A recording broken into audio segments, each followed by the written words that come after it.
나는 많이 쓴 것 같지 않은데 나는 왜 이렇게 돈이 안 모이느냐라고 얘기하는 거는 저는 뭐 이게 원인이라고 봐요. 나는 과연 한 달에 얼마 쓸까라는 걸 본인이 잘 몰라요. 사실 제가 뭐 멘토링을 하는 우리 젊은 친구들이 있는데 이렇게 한번 본인이 쓴 거를 얼마 쓰냐라고 물어보면 실제로 나중에 이렇게 조사한 거랑 많이 차이가 나는 걸 알 수가 있거든요. 여러분들도 아마 나 많이 안 쓰는데? 라고 생각해요. 근데 그거는 왜 그러냐면 여러분들이 머릿속에 어떤 걸 그려서 그러냐면 내가 월급을 타. 그럼 그 월급에서 저축을 하죠. 저축을 해요. 그리고 난 얼마만 쓴다라고 생각을 해요. 그리고 남는 돈이 좀 있죠. 언제 어떻게 될지 모르니까 좀 남기죠. 그럼 남기는 돈은 안 쓴다고 생각을 하는 거야. 우리가 흔히 심리적인 회계라고 하는데 심리적인 회계. 그러니까 한마디로 머릿속에 회계를 어카운팅 자체를 요거는 안 쓰는 거니까 난 당장 이번 달은 안 쓰니까 이거는 저축이야 라고 생각을 하는 경우가 많아요. 근데 또 그 사법제도에 보면 무죄 추정의 법칙이라는 게 있어요. 아시죠 여러분? 무죄 추정의 법칙이라는 건 뭐냐면 재판이 끝나기 전까지는, 그리고 증거가 확실하게 나오기 전까지는 일단은 피의자를 무죄로 본다 이런 거잖아요. 근데 제가 지금 말씀드리는 이 무죄 추정의 법칙이 우리 저축에 한번 대입을 해보면 여러분들이 저축은 소극적으로 하고 소비를 하고 나머지 살짝 돈을 남긴다라고 머릿속에 생각하는 그 금액은 소비가 될까요? 저축이 될까요? 여러분들은 이거를 안 쓴다고 생각을 하는데 나중에 시간이 지나면 이렇게 저축 안 하고 살짝 남긴 돈은 다 스물스물 없어집니다. 마치 여러분들이 모래를 딱 잡으면 모래가 잡은 것 같은데 손가락 사이로 모래가 싹 빠져나가는 것처럼 나중에 지나면 돈이 없어요. 그러니까 이게 무슨 얘기냐면 저축하지 않는 돈은 다 소비로 본다. 이게 바로 소비 추정의 법칙입니다. 뭐다? 저축하지 않는 돈은 다 소비가 된다라는 거죠. 그렇다면 여러분들의 사용금액, 소비금액은 얼마예요? 그러면 얼마 써요? 그럼 한 달에 100만 원밖에 안 써. 근데 저축 얼마예요? 100만 원. 300만 원을 버는데 100만 원. 그러면 100만 원 쓰는 게 아니라 200만 원 쓰시는 겁니다. 300만 원 중에 100만 원만 저축하니 200만 원은 언젠간 다 쓴다는 거죠. 그래서 본인은 머릿속에 나 얼마 안 써, 100만 원밖에 안 써라고 얘기하지만 나중에 보면 통장에 돈이 없잖아. 그러니까 200을 쓰는 거지. 그러니까 돈이 안 모이는 거예요, 생각보다. 그러니까 본인 돈을 본인이 사실 잘 모른다라는 거죠. 뭐 여러분들도 신용카드 사용하시다 보면 이제 나중에 내가 쓴 거 좀 보잖아요. 근데 저는 이제 꼭 이걸 한번 말씀드리고 싶어요. 정말 내가 정말 과소비, 뭐 플렉스 이런 거 다 좋은데 이런 거 좀 어떻게 하면 막을까, 조금 내가 좀 줄일까 이런 생각들 많이 하시는데 일단은 본인의 상황을 정확하게 알아야 됩니다. 그래서 본인의 상황을 안다는 건 뭐야? 내가 과거에 소비를 어떻게 했구나. 다 흔적이 남잖아요. 그래서 첫 번째로 여러분들한테 말씀드리고 싶은 것은 내가 한 달에 과연 정말 좋은 영수증 중에 정말 이건 정말 쓰지 말았어야 되는 나쁜 영수증이 과연 얼마나 있는지를 한번 체크업을 해봐야 된다. 3개월? 요 정도는 한번 뽑아보실 필요가 있다. 그래서 뽑아서 딱 놓으면 어떤 분들은 3개월치만 뽑아도 그냥 책 한 권인 분들이 많아요. 하여튼 딱 놓고 시간 날 때 형광펜 3가지를 준비하십시오. 색깔. 자, 뭐 노란색, 분홍색, 초록색 이렇게 해서 예를 들면 노란색은 외식비. 그러니까 이제 입으로 넘어간 것만 한번 체크를 해보는 거예요. 뭘 넘겼는지. 이렇게 이제 영수증을 놓고 쭉 체크하다 보면은 이게 굉장히 재밌습니다. 여러분 꼭 해보시길 바라는데 추억도다 요즘 말로. 내가 이런 걸 먹었구나. 그때 이거 너무 맛있었는데 뭐 이런 어떤 느낌? 그래서 이렇게 체크하는 거죠. 그럼 체크를 하다 보면 무슨 느낌이 들까요? 내가 이런 걸 먹었어? 내가 이렇게 비싼 걸 먹었어? 뭐 이런 생각이 또 들어요. 그러면서 내가 한 달에 대략 외식비로 얼마를 쓰는구나, 3개월에 평균 얼마를 쓰는구나, 이걸 자연스럽게 알게 됩니다. 그러면서 스스로가 물어보지 않아도 이건 너무했다. 솔직히 이런 것들이 좀 보이고. 자, 그럼 분홍색은 형광펜으로 쇼핑한 걸 뭘 샀는지 이것도 하다 보면은 진짜 쓸데없는 거 많이 사는구나 이런 생각을 또 하게 될 수도 있죠. 그리고 이제 문화 레저비라 그래서 뭐 문화생활 한 거, 그 다음에 뭐 레저에 쓴 거, 뭐 별다방 가서 커피 마신 거, 이거는 외식비인가요? 문화생활비인가요? 문화생활비입니다. 외식비가 아니에요. 우리가 뭐 별다방 가서 커피 마시는 게 문화생활 하는 거잖아요. 그러니까 그렇게 이제 체크를 해보시다 보면은 제가 좀 전에 말씀드렸죠. 여러분들이 제가 말씀 안 드리더라도 여러분들이 스스로 정말 이거는 안 써도 될 것 같은 쇼핑이나 외식이나 문화 레저비가 있어요. 이게 얼마나 있느냐? 한 달 동안에 사실 최소한 2-3개, 3-4개가 있다. 자, 그 얘기는 무슨 얘기입니까? 자, 그런 것만 잘 막아도 뭐예요? 그런 것만 내가 꼭 필요한 거야 어쩔 수 없지만 진짜 이거는 말도 안 된다. 이런 걸 뭐 왜 썼을까라고 했던 것만 막았다 그래도 여러분들이 그렇게 한 달 동안 추구하는 주식에서 얻고 싶은 수익률 나온다는 거죠. 그래서 제가 항상 하는 얘기가 수익률 1%가 중요한 것이 아니라 쓸데없는데 돈 안 쓰면 그게 수익률 100%다. 이 말을 하는 거죠. 자, 그러면 이 나쁜 영수증을 어떻게 찾아내느냐라는 것은 뭐 누가 여러분들한테 딱 가이드를 줄 수는 없어요. 이건 나쁜 영수증, 이건 좋은 영수증. 여러분이 아마 알 겁니다. 이걸 체크업을 하시다 보면 이건 3개월에 한 번씩 꼭 하셔야 되는 거죠. 자, 요거를 꼭 한번 해보셔라 라고 말씀드리고 싶습니다. 맞아요. 이렇게 우리가 설문조사를 해보면 돈 좀 많이 모으고 싶은데 돈을 잘 못 모으는 이유 중에 너무 소비를 많이 하는 이유 중에 첫 번째가 뭐냐? 그럼 여러 가지 이유가 있겠지만 첫 번째가 바로 좀 전에 얘기했던 그겁니다.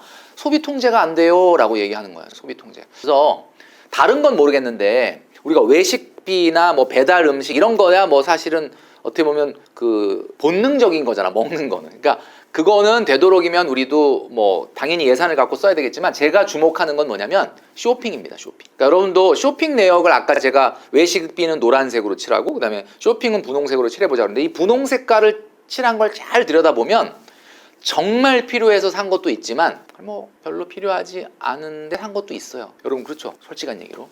근데 필요하지 않았는데 왜 샀는가를 한번 잘 생각해 보시면 필요하지는 않은데 있으면 나쁘진 않죠. 이 세상의 모든 물건이 다 있어서 나쁜 거죠. 저도 그냥 공짜로 주면 나도 가지고 싶은데 문제는 뭐냐면 내가 비용을 낸다는 게 문제잖아요. 그러니까 정말 필요하다라는 게 뭐예요, 여러분? 필요하다는 거는 있으면 좋은 게 아니라 바로 없으면 안 되는 거. 이게 바로 필요한 겁니다. 자, 그래서 자연스럽게 나의 쇼핑, 뭐 오프라인 가서 사시는 분들도 있지만 뭐 아직까지는 코로나가 상당히 완화됐다고는 하지만 아직도 뭐예요? 모바일로 사시는 분들 많죠, 그죠?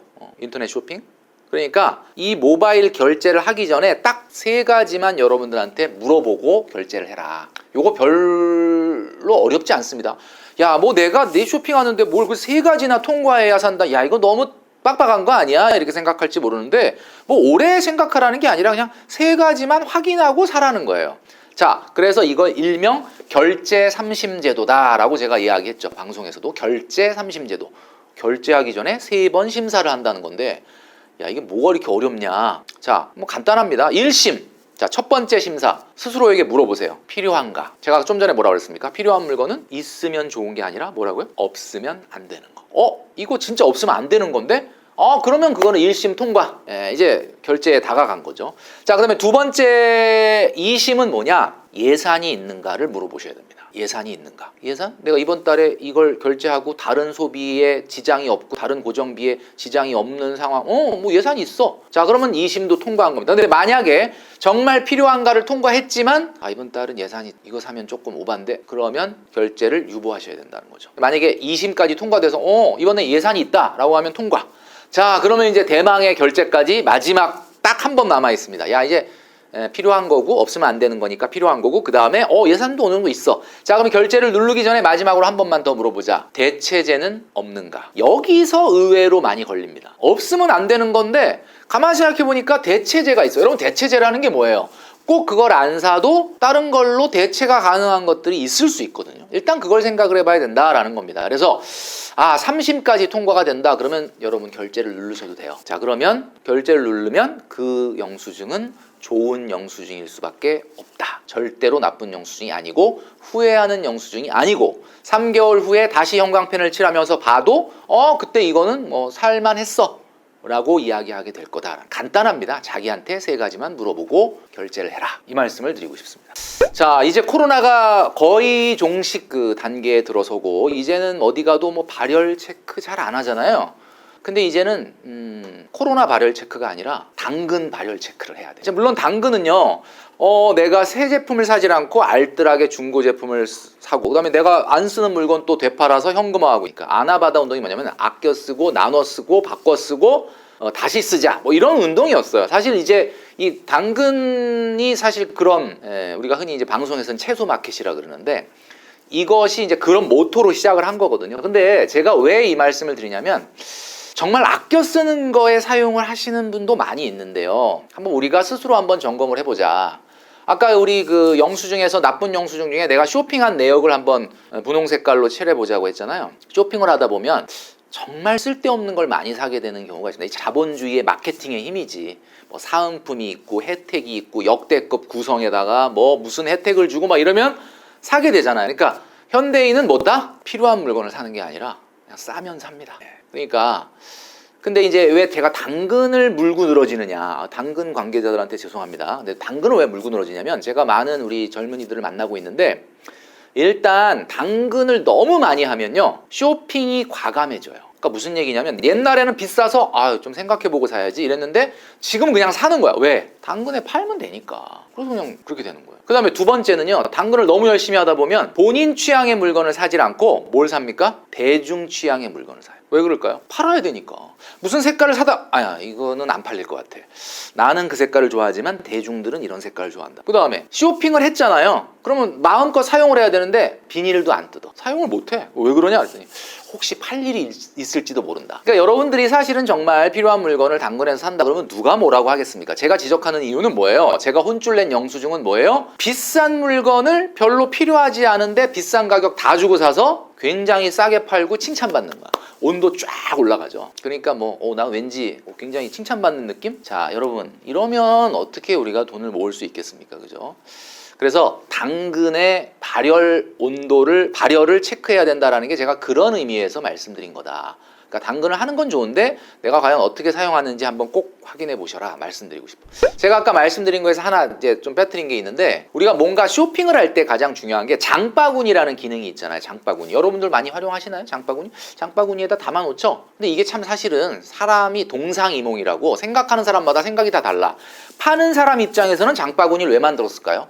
이 사람이 바빠가지고 막 고르려다가 까먹고 못 살까봐 거기다 담아놓고 기억했다 꼭 사세요 라고 판매자는 생각해서 만든 거예요.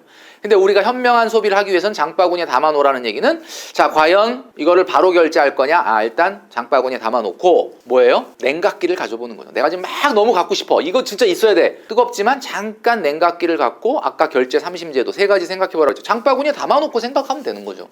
그럼 생각하다 보면 딴 일하고 바쁘다 또 지나다 보면 잠깐만 그거 살라 그랬는데 조금 지나서 생각해보면 그거 없어도 돼. 그리고 그 장바구니에 담아놓은 순간에 다른 사람들이 의견을 내는 경우가 있어요. 야 그거 내가 써봤는데 별로야. 아니야 그거 필요 없어. 불편해. 이런 얘기들이 들려. 그러면 그럼 사지 말자. 결제 삼심제도를 장바구니에 담아놓고 하면은 훨씬 더 현명한 소비를 할 수가 있다라는 거거든요. 그래서 결국은 제가 방송에서 그 김숙 씨가 저한테 그러더라고요. 자기는 장바구니 안에 있는 물건이 한 수억 원이래. 수억 원. 장바구니 안에요. 근데 처음에는 살려고 담아놨는데 나중에 이렇게 지나니까 까먹어 자기가 뭘 살려고 그랬는지. 그러다 나중에 장바구니를 보니까 왠지 그냥 그거 내가 다 갖고 있는 듯한 뿌듯함이 있더라. 그래서 그냥 안 사게 된대요. 좀 굉장히 좋은 팁이었다라고 생각을 합니다. 그래서 어쨌든 홈쇼핑 보면서 정말 싸다라고 했을 때 사는 건 현명한 소비냐? 현명한 소비죠. 자, 내가 정말로 필요하다. 결제 삼심제도 다 통과했는데 진짜 사야 되는데 어디서 사야 되지? 라고 생각하던 차에 마침 홈쇼핑에서 굉장히 좋은 조건으로 나왔다. 그러면 당연히 그거는 좋은 소비일 가능성이 있죠. 자, 그런데 제가 말씀드리는 건 뭐냐? 여러분들이 꼭 주의해야 되는 것은 머릿속에 아무런 니즈가 없었는데 갑자기 홈쇼핑을 보고 니즈가 생긴 경우를 얘기하는 겁니다. 우리가 보통 홈쇼핑 보면 어떤 내용 나오죠? 빅세일. 그냥 세일도 아니야. 빅세일. 그 다음에 역대급이라는 말 많이 쓰죠, 요즘. 역대급이다. 그 다음에 또 이런 말에 또 마음이 약하지. 수량 부족. 여러분 지금 수량이 부족합니다. 그러면 갑자기 핸드폰을 막 들어서 눌러야 될 것 같아요. 막 불안하죠. 그 다음에 꼭 그러잖아요. 색깔 세 가지 중에 하나는 지금 벌써 끝났습니다. 저 그레이는 끝났어. 이러잖아요. 그게 바로 이제 사실 여러분들의 마음을 충동질하는 전략이죠, 사실은. 마지막 방송입니다. 이러면 마지막이야? 이제 이런 방송 다시 안 합니다. 이게 끝입니다. 이렇게 얘기해요. 마감 임박. 자, 이런 이야기들을 들으면 왠지 내가 이것이 필요하지 않은가 보다는 지금 꼭 사야 될 것 같고 안 사면 손해다라고 하는 그 인식을 우리 머릿속에 이제 넣고 있는 거거든요. 그래서 아까 얘기했던 결제 삼심제도를 가지고 장바구니에 담아서 심사하고 홈쇼핑이라 하더라도 내가 원래 니즈를 갖고 있던 물건이면 모르겠지만 갑자기 없던 니즈를 적어보면서 야 저거 있으면 괜찮겠네. 이런 물건을 좀 피해라. 이렇게 나쁜 영수증을 한 달에 2-3개만 막아도 여러분들 올리는 주식 수익률 그 이상을 올릴 수 있습니다. 그렇게 말씀드리고 싶어요. 사실 저도 SNS를 얼마 전에 사실 좀 시작을 했거든요. 그래서 문제다라고 이렇게 얘기를 하는데 사실은 이 세상의 모든 것이 마찬가지지만 그냥 일률적으로 문제다 이렇게 얘기하기는 어렵고 너무 과몰입을 하는 게 문제다라는 거죠. 그래서 저는 여러분들한테 꼭 이 말씀을 드리고 싶어요. 카페인 중독을 조심하자. 자, 카페인이라는 게 뭡니까? 커피가 아니고요. 카카오, 페이스북, 인스타그램입니다. 이 세 가지를 묶어서 우리가 카페인이라고 저는 얘기를 하는데, 이거 너무 과몰입을 하다 보면 어떻게 돼요? 아무래도 소비를 많이 하게 됩니다. 그래서 저도 이제 뭐 인스타그램을 얼마 전에 이제 시작을 했는데, 이게 쉽지 않더라고. 뭐 하나를 매일 올려, 이게 숙제 같아. 그죠? 뭐 그럴싸한 걸 올려야 되잖아. 그죠? 그러니까, 근데 그럴싸한 걸 올려야 되는데, 여러분도 그럴 때 있죠. 그죠? 이거 오늘 뭘 올려, 오늘은? 정말 올릴 게 없는데, 오늘 어디 뭐 별다방 가서 뭐 케이크라도 하나 먹고 그 사진이라도 올려야 되나? 뭐 이 생각도 하고. 그런데 여러분들 이제 그 SNS라는 속성 자체가 아무래도 나를 다른 사람에게 보여주는 거다 보니까 아무래도 이제 소비가 자연스럽게 일어난다라는 거죠. 인간이 갖는 세 가지 속성이 있습니다, 여러분. 그 세 가지 속성이 뭐냐 하면은 훔쳐보기, 그 다음 따라하기, 그 다음 노출하기. 이 세 가지거든요. 그러니까 인간은 누구나 훔쳐보고 싶어요. 딴 사람이 어떻게 생활하나. 그러니까 딴 사람 거를 보잖아, SNS를 통해서. 그러니까 어떻게 본능적인 거죠. 그럼 그 다음에 그 본 거를 어떻게 따라하고 싶어. 그게 멋있으면 따라하죠. 자, 따라했어. 그럼 나만 보면 되는데 이걸 누군가한테 과시하고 싶어. 노출. 이 세 가지가 딱 맞아 떨어지는 게 바로 SNS거든. 그래서 요즘은 SNS 과몰입이 문제다라고 하는 것들이 많아서 요즘은 SNS를 간헐적 단식을 하자라는 운동이 있거든요. 그래서 한 달 중에 한 일주일 정도는 SNS를 안 하는 거야. 아예 스마트폰을 안 보는. 그렇게 되면 갑자기 세상에 꽃핀 것이 막 보이고 나뭇잎이 보이고 흙이 보이고 막 개미들이 다니는 게 막 보이고 막 그래요. 그러니까 이게 안 보던 게 보이는구나. 우리나라 사람들 뭐 지하철이나 버스 보면 다 이것만 들여다보고 있잖아요. 그러니까 너무 세상을 못 보는 경우가 많다. 그래서 뭐 소비도 소비지만 좀 SNS도 간헐적 단식을 하면 어떨까 이런 생각을 좀 해보게 됐습니다. 예. 여러분한테 꼭 말씀드리고 싶은 게 있습니다. 이게 뭐냐면 제가 이제 저는 나이가 아주 많은 건 아니지만 그래도 그 인생을 조금 시청하시는 분들보다는 나이가 많을 텐데, 인생의 성공이라는 게 참 여러 가지가 있겠지만 인생의 성공은 항상 고통이 따른다라는 게 진리인 것 같아요. 여러분 행복하고 싶죠?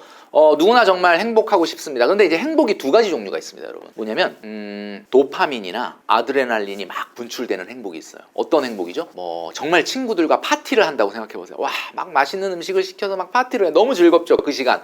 자, 그때 도파민이나 아드레날린이 막 나옵니다. 너무 행복하죠? 근데 이제 친구들이 다 가고 치우고 나면 나중에 남는 거는 뭐야? 사진밖에 없어. 그래서 요즘 사진은 굉장히 열심히 찍는 거야. 그 사진들을 보면서 이때 너무 행복하고 즐거웠는데. 그런데 이런 행복들은 주로 우리가 레저나 엔터테인적인 어떤 그런 즐거움을 가질 때 느끼는 게 아드레날린이나 도파민이 나오는 행복인데, 이런 행복들의 특징은 뭐냐? 굉장히 순간적입니다. 근데 이 행복이 인생에 반드시 있어야 되기는 해요. 이게 중요하기는 해요. 근데 문제는 뭐냐? 자, 이것만 너무 추구하면 돈을 많이 써요. 그죠? 우리가 어디 놀이공원을 간다, 굉장히 핫플레이스를 간다, 외식을 한다, 여행을 간다. 정말 도파민과 아드레날린이 나오고 너무 행복한 것 같아. 근데 이 행복은 굉장히 순간적입니다. 자, 그런데 이에 반해서 또 다른 행복이 하나 있는데 그게 뭐예요? 그거는 바로 세로토닌이라는 게 나오는 행복이에요. 세로토닌은 뭐냐? 뭔가 아드레날린이나 도파민처럼 막 강렬함은 없어. 근데 세로토닌은 좀 잔잔하다 그럴까? 예를 들면 이거는 세로토닌이 나오는 행복은요, 도파민이나 아드레날린하고 다른 게 뭔가 좀 약간 고통이 앞에 있어야지 나오는 행복이야. 여러분, 그래서 저는 보통 세 가지를 얘기합니다. 세로토닌이 나오는 행동: 공부, 운동, 저축. 자, 공부, 운동, 저축 공통점이 뭐예요? 하기 싫죠. 공부가 막 너무 좋아요. 이런 사람 많지 않잖아요. 그러니까 해야 되니까 억지로 하지. 운동, 운동이 좋아하는 사람도 있지만 힘들어. 저축, 내가 진짜 막 허리띠 졸라매고. 그런데 공부, 운동, 저축을 하고 그걸 참아낸 이후에 오는 이상하게 모르는 성취감과 보람이 있거든요. 그게 바로 세로토닌입니다. 그러니까 이게 무슨 얘기? 여러분도 한번 그런 경험 있으시죠? 도서관에서 한 12시까지 공부하고, 옛날에 시험 공부하실 때 한창 공부할 때 막 진짜 고3 때든 아니면 대학교 때든 공부하고 나서 가방 메고 이제 밤에 별 보면서 집에 갈 때 힘들어. 막 허리도 아프고 막 하루 종일 앉아있어서 힘든데 왠지 걸어가는데 발걸음이 가볍고 뭔가 여기서 뭉클한 게 올라오는 거 있잖아. 막 뭔가 뿌듯하다. 오늘 뭔가, 그게 바로 세로토닌입니다. 그게 바로 고통 뒤에 오는 행복이에요. 여러분, 운동 좋아하시는 분들도 있지만 운동을 가기까지가 너무 힘들잖아. 가기 싫어. 그런데 막상 가서 선생님이 하라는 대로 막 하면 막 땀 나고 막 힘들고, PT 같은 거 받아보신 분들은 아시겠지만 막 돌아버리겠죠. 막 힘들죠. 근데 그거 딱 끝나고 나면 상쾌하죠. 뭔가 오늘 뭔가 대단한 일을 한 것 같고. 저축도 마찬가지예요. 저축도 많이 힘들죠. 제가 저축하라는 수준 자체가 만만한 수준을 얘기하지 않잖아요. 항상 고통이 따르는 수준을 해야 된다. 고통이 따라야 정상적인 거다. 그러니까 그 정도를 하고 났을 때에 당연히 현타가 올 수밖에 없어요. 근데 여러분들한테 제가 왜 이 얘기를 하느냐, 현타 오는 많은 분들이 저한테 얘기해요. 너무 힘들어요, 진짜 미칠 것 같아요, 뭐 이런 얘기 하는데, 그게 정상이라는, 그러니까 그게 지금 잘하고 있다는 뜻이야. 만약에 내가 지금 저축하는데 뭐 그 멘토님이 하라고 그랬던 대로 하니 뭐 그렇게 뭐 힘들지는 않던데, 그냥 그 정도는 다 할 수 있는 거 아니야? 그러면 여러분 지금 베스트를 다 하고 있는 게 아니라는 거죠. 이게 어느 정도 젊은 시기는 말이죠, 돈이 없는 게 정상이야. 힘들어 죽겠어, 나 저축 너무 많이 하느라고 막 돈이 없어, 힘들어, 이게 정상이에요. 뭐 저축해도 그냥 뭐 먹고 살만하고 편하던데, 그럼 여러분 나중에 그 문제가 될 수 있다. 그래서 현타 온다라고 하면 저는 여러분한테 박수 쳐주고 싶어요. 지금 잘하고 있습니다. 조금만 견뎌라. 자, 사회적으로 지금 어떤 분위기냐면 인플레이션 문제가 굉장히 심각하죠. 지금 인플레이션이 어느 정도 심각하냐, 뭐 미국은 8.6% 지난달에, 유럽도 7.5%, 우리나라도 지난달 소비자 물가지수가 5.4%였습니다. 여러분 살지 실감이 안 가죠? 인플레이션 5%가 뭐, 나는 월급 그래도 다 나오니까. 여러분, 인플레이션 5%라는 게 그냥 우리가 그렇게 얘기하면 별로 와닿지 않죠. 그냥 치킨 2만 원짜리 2만 1,000원에 사 먹으면 되는 거 아니냐? 근데 인플레이션 5%라는 거는 이런 의미를 갖고 있습니다. 소비자 물가지수가 올라간다고 해서 여러분들 임금을 바로 올려주는 건 아니죠. 아니, 바로 올려주는 게 아니라 더 올려주기 어려울 수도 있어요. 그래서 전 국민이 그냥 하루아침에 임금이 삭감되는 효과가 발생하는 것이 인플레이션이거든요. 왜냐면 내가 100만 원 갖고 살 수 있었던 걸 105만 원 주고 사야 돼. 그러면 내 돈의 구매력이 떨어지는 거잖아요. 그러니까 인플레이션 5%라는 거는 여러분 월급이 하루아침에 그냥 285만 원이 되는 거예요. 와, 이거 충격이다. 하루아침에 월급 300이 285만 원이 됐다는 얘기야. 그럼 어떻게 해야 됩니까? 그래서 지금 정부도 기업도 허리띠를 졸라매자라는 분위기죠. 그럼 우리 개인은 어떻게 해야 됩니까? 만약에 여러분들한테, 딴 사람들은 다 잘 먹고 잘 사는데 여러분만 허리띠 졸라매라 그러면 못하겠죠. 그러나 지금은 이 위기를 넘기 위해 적어도 1년, 2년 정도는 다시 한번 우리가 짠테크를 해야 되겠다. 영원히 하자는 건 아니고요. 1, 2년 정도는 우리가 허리에 그 구멍 한 칸 정도만 좀 쪼여매자, 이런 마음으로 하시면 되는 거거든요. 그러면 현타가 오죠. 그럼 현타가 온다는 건 여러분들은 잘하고 있다는 거예요. 그러니까 저는 용기를 드리고 싶어요. 잘하고 있다. 그러니까 이걸 잘 이겨내자 라고 하는 부분을 꼭 말씀드리고 싶습니다. 모든 것이 다 평등해야 된다라는 생각도 사실은 위험한 생각이죠. 자본주의 시장경제에서. 그죠? 모든 것이 평등해야 된다라는 것만큼 불평등한 게 없어요. 그걸 받아들이는 것이 철이 나는 겁니다. 사회적으로 봤을 때 정말 좀 성공한 쪽에 끼어야 되겠다.